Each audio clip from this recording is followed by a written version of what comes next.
Don't even know it all. Sometimes I want it all. Sometimes I go too hard. Then suddenly I fall apart.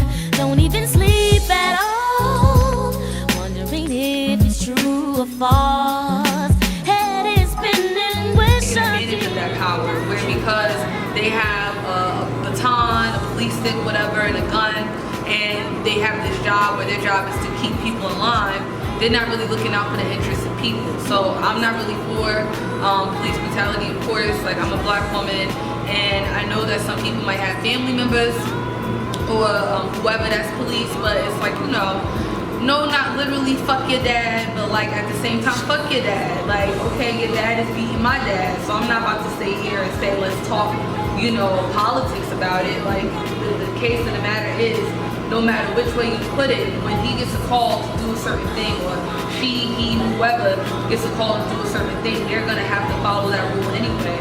Say you try to persecute against them, police officers are gonna look out for police officers. So there's somewhat of a game in this country, and you know, any country really, but especially in America. That's why what you actually said that. I don't really see it that way. Have you ever heard the statement of the cop is a cop? No. Well, you'd be kind of surprised when it goes right literally to what you were saying. Cop actually means thief. Alright, and it makes sense because when cops pull us over, you know, they take things from young black males, take things from anything. You can't get it back whether you like it or not. Another cool question I'll ask for you. How do you feel about Trump building this wall of racial tension? We've been seeing racial tension really on the rise. And even downtown New York is starting to be gentrified. Yeah. You've been seeing it going crazy now.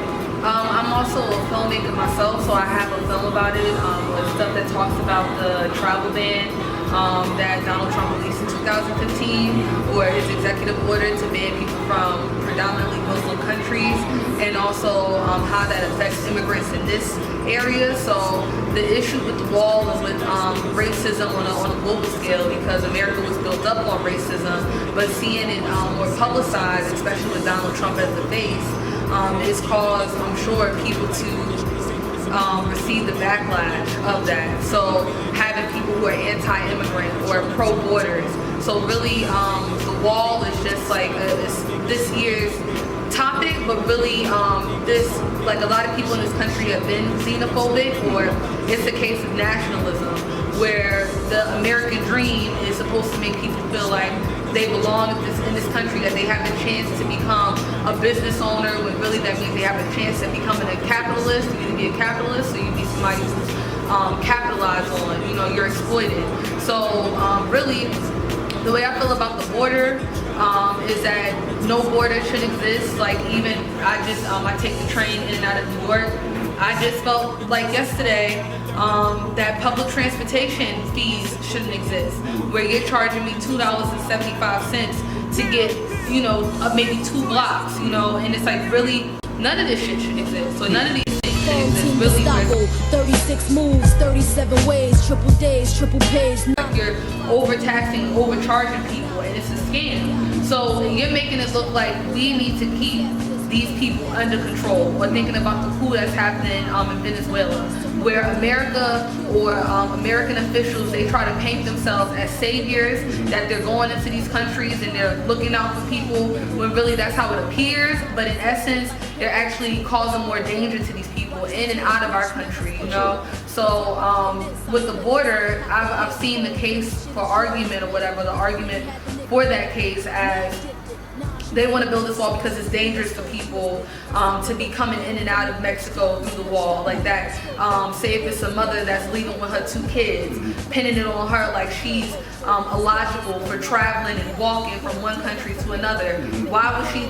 What sane person would do that? This person must be trying to escape from something, if you think about that backstory, but you never hear that previous story as to why so many people are fleeing from that country, why their country is war-torn, or why they feel like they can't survive in that country. It's more than just the representation of hearing America is this grand place. They're not coming here for no reason. American governments, or people that, like, you know, you got the big 4, France, America, China, Russia, whoever, these big capitalists coming into coming into these other countries and then tearing their country apart, and the common people, the working class people, have to suffer for it, and they don't know nothing else to do but try to, you know, fight for their life, run for their life. So they come into America because they hear we have resources here, which, you know, we do, a lot of places do, but the ruling class, they try to keep those resources for themselves.